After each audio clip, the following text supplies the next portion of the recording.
Yeah, sure. I'm running it now, so anytime you want to start. So I talk. Yeah. Okay.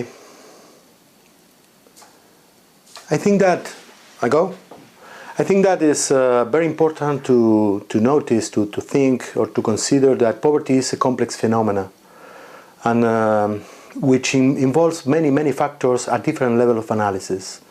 So the inclusion of the neurobiological level of analysis means the possibility to understand how poverty impacts in many biological systems that are affected by adversity, even at the prenatal level or stage of development. So, for example, if you don't consider these neurobiological insights, you can lose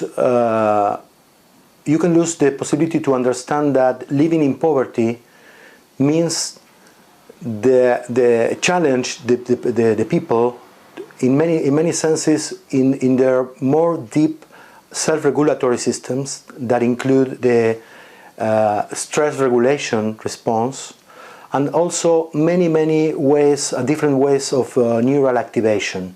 For example, recent or current evidences show us that living in poverty as early as the first light of life can mean a difference at a cognitive level of analysis, means that children could have troubles to discriminate different kind of stimuli in their learning processes since the first half of the first year of life.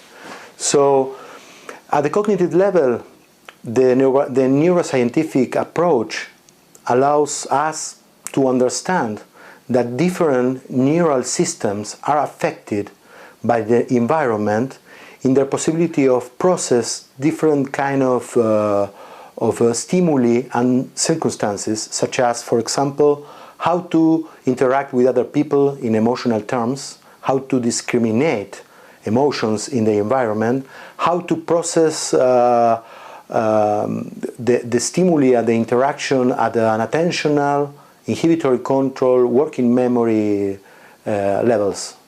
So I think that this approach is important because if you consider these regulatory systems and neural activations networks could add to the behavioral levels of analysis many important issues or insights regarding how to consider the development itself as a process.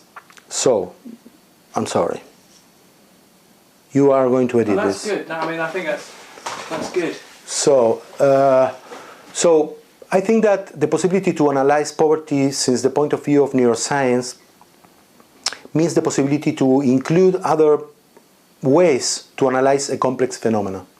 So, besides the behavioral level, that is the most studied level of analysis in the field of poverty, you can add what is happening in systems that you cannot see directly.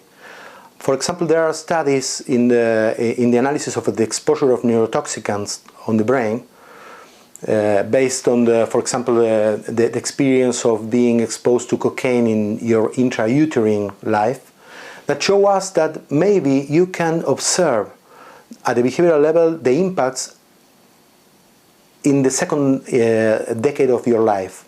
But if you include during the first decade of life some neurobehavioral or neuroimaging techniques in this analysis, we can verify, we have evidences that show us that it is possible to identify this impact before the second decade of life. That means that the inclusion of these techniques could help us to prevent, to make an intervention before the expression of that impact at the behavioral level, for example.